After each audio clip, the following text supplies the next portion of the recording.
Okay. We have a Nintendo Switch on the workbench today. Already been opened. The write-up says resolve faulty USB port on Switch system and assess water damage. Let's take a look. The back is off. All right. This is the Nintendo Switch. It's pretty rough looking. I don't know what the problem looks like with the USB port. Let's take a look. The USB port doesn't look damaged. I would assume then that this is just a standard no charging repair. The port reader does have a lot of errors on it, so maybe the USB port is not soldered on correctly, but we need to inspect the motherboard and see what's going on there. Before taking the motherboard out, I plugged a spare battery in and the system turns on. That's useful to know because now I know that the NAND is good, the eMMC is good, and this problem is isolated to a charging circuit. It otherwise turns on normally. So that's good. That's really good to know. So let's figure out the charging problem. Okay, this is bad news because the USB port, boy, that just wasn't connected at all. And there's lots of damage traces. Then, of course, we have the liquid damage indicator fully lit. Boy, do we have corrosion here or is that just dirty? I'm not sure. You know, this cap looks a little corroded. Then over here by the M92, there's definitely some corrosion. It looks mostly isolated though, so that's good. Let's flip this over. Okay. So this looks like someone tried to install a USB port. It's hard to understand for what purpose since all these pads are ripped away. It was never going to work even if you soldered down a port correctly. So this is a previous repair attempt sort of job.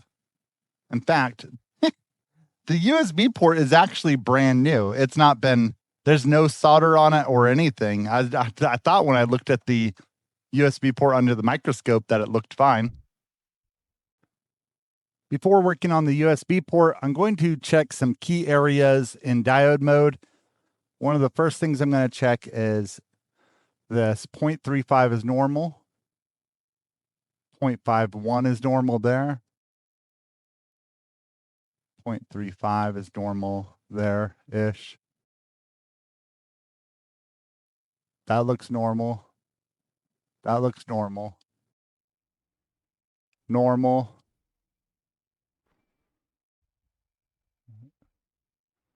That's normal. Okay, all the caps around this M92 look normal. And this guy here with the cap looks a little funky. 0.36 is totally normal there. Good indicator that this guy's working fine. So let's clean up some of the corrosion. I'm just using some industrial vinegar. It's like 6 times more powerful than regular vinegar. And it'll just kind of dissolve that corrosion. If the corrosion wasn't causing a problem, then cleaning it up before it gets more widespread is going to be all that we need to do.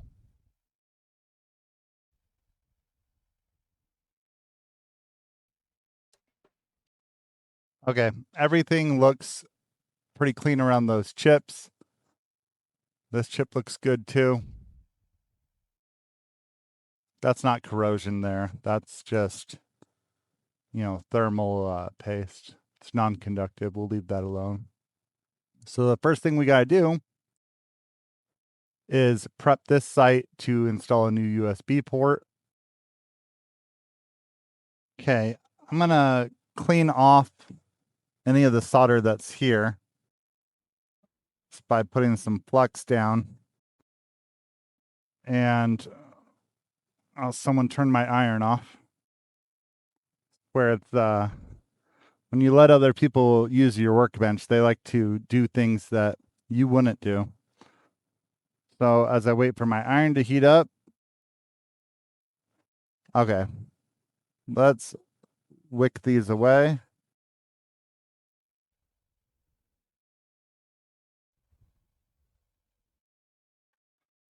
Clip off that used part, and I'm going to be using a workaround flex cable for this, which isn't ideal for this particular motherboard version, but it still beats the pants off of rebuilding all these by hand. Look at all these missing pads. All right. Clean this up a little bit.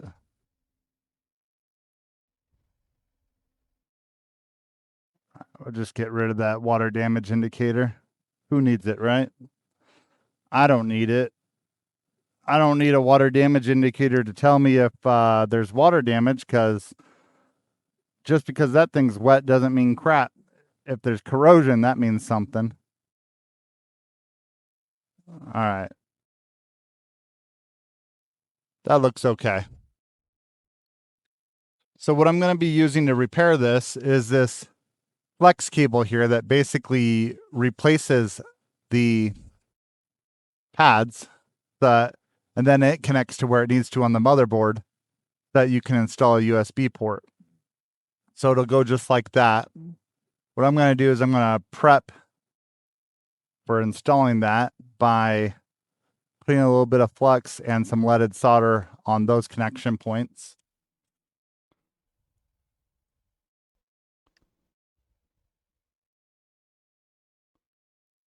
You could rebuild these pads by hand, but when you do that, it's just so time consuming.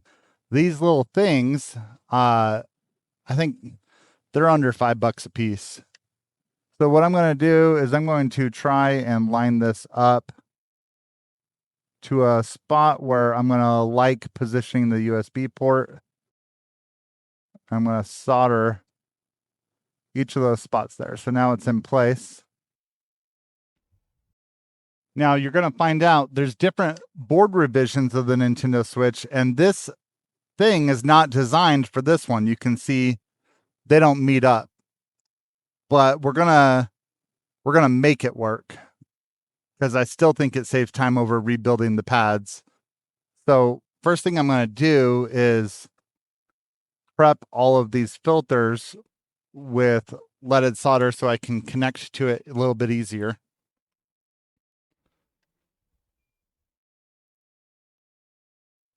So we'll do that on each one of these. And some of these I'll have to run a jumper wire. There's a version of the Switch where all the filters are in a perfect row, and that's what this thing was built for. And you can kind of see on this one, it just doesn't want to line up at all. There, see, I attach that one. Now, if I can kind of attach the closer ones, then it won't be a big deal running the jumper wires to the other ones. Of course, that didn't work. Let me see if I can break apart that bridge.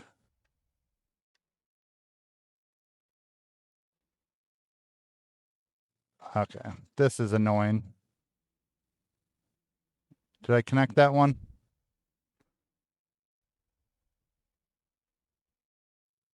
Let's try and reposition my board here.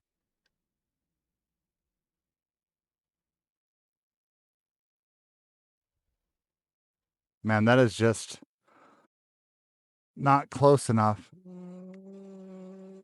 There we go. There we go. Those are, all right, so those two are connected, and these other three, those aren't going to connect.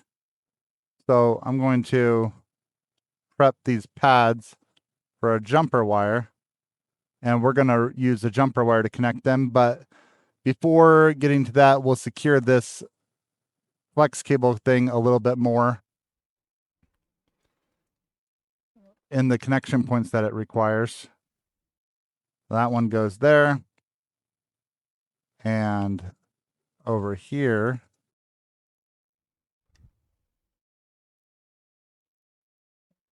let's I hate retrofitting these things to the board version that it doesn't belong to, but it's okay.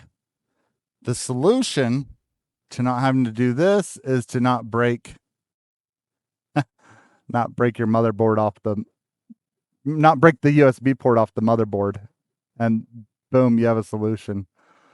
Okay. Now we're going to run some jumper wires, and that might get a little bit boring, and I can't talk while I'm doing all that. So I'll record it and we'll just kind of fast forward through it.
Okay, now I'm going to clean this up and I'll double check that all my connections are good.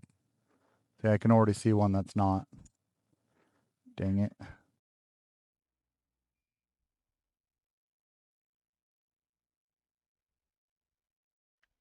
Okay. Want to clean this up and prep it for some UV curing adhesive, but only once I know that all the connections are good. So we'll skip past this part. Okay, this is the moment I get to admit that I screwed up.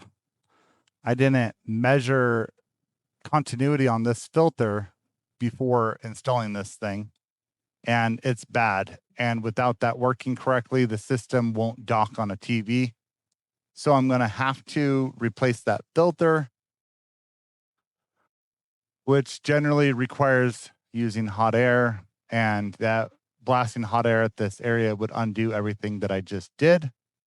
So I'm going to try and take it off with like some removal solder and hopefully not have to redo everything. Okay, that was a pain in the butt, but I got it done. Now I'm going to put that UV resin on there. Maybe, if my bottle's not empty.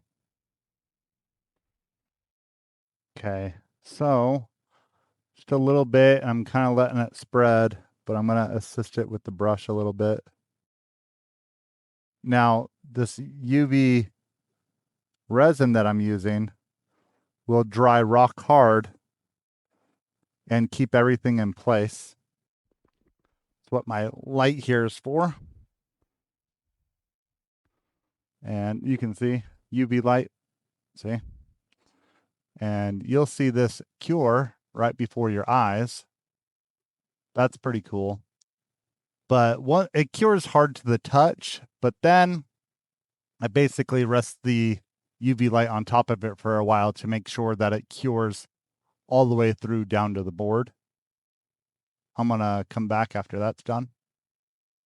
Okay, now that this is cured, we're going to prep to install the USB port.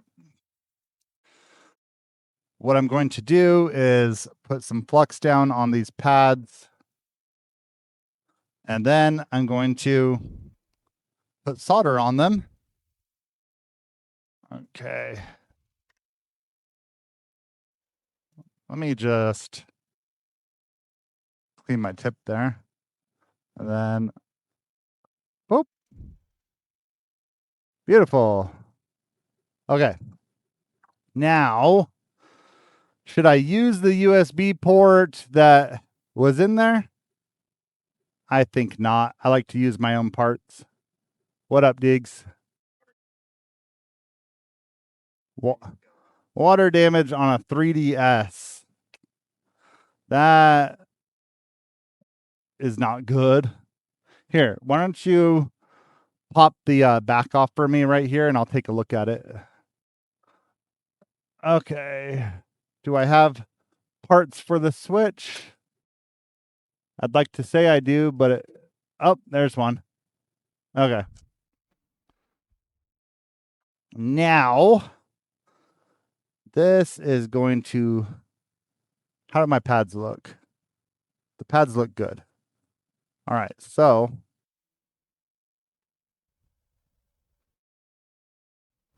here's what we're going to do. We are going to mount this by blasting heat on top and pushing down.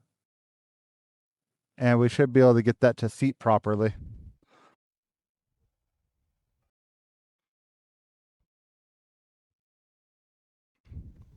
Okay, so I just want to make sure that this is lined up.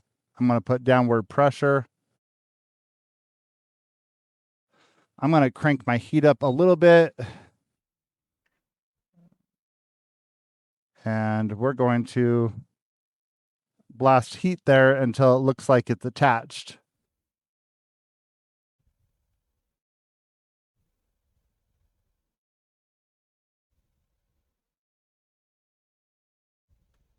and maybe a little bit longer.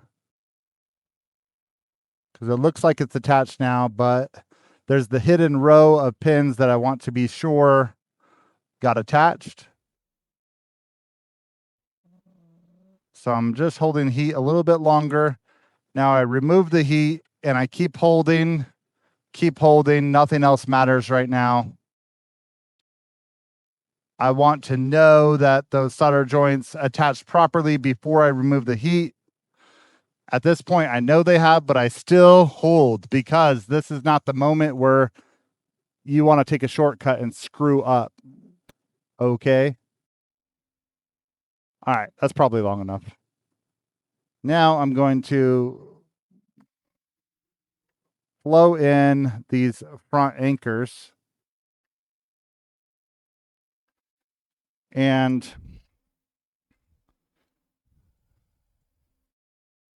that should happen pretty simply, but I need to make sure that this sits flush. There we go.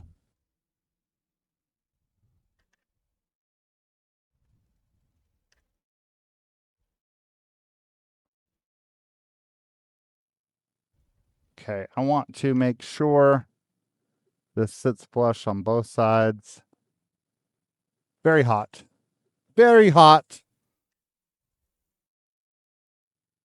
Oh, see that one raised a little bit. Get back down there. Okay, that should be good enough to test. I'm not going to do the rear legs just yet. Okay, we're doing a quick inspection for a local customer. They have a new 3DS XL. They said it got water on it and now it doesn't charge or doesn't turn on either. There's definitely corrosion around this IC. I don't even think I have donors for that. Boy. Okay, so I'm about done. I'm about to plug this in and see if we get a charging symbol on the display. Thought I'd also point this out. This is the rail connector on the right side. And per usual, when people work on their own device and don't know what they're doing, they drove a screw right through the ribbon, so we'll have to replace that as well. Okay, this is my first time plugging it in. Let's find out together if it's going to work. We got a charging symbol right there. You see it? Good. This should turn on. I'll finish out the video once it does. Okay, it turned on. It's charging properly. We do mail-in repair. To organize that, you go to dvdgameexchange.com. Who's calling me?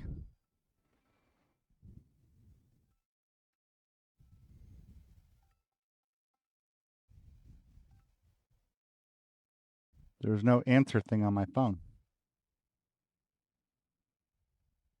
Hello? Hello?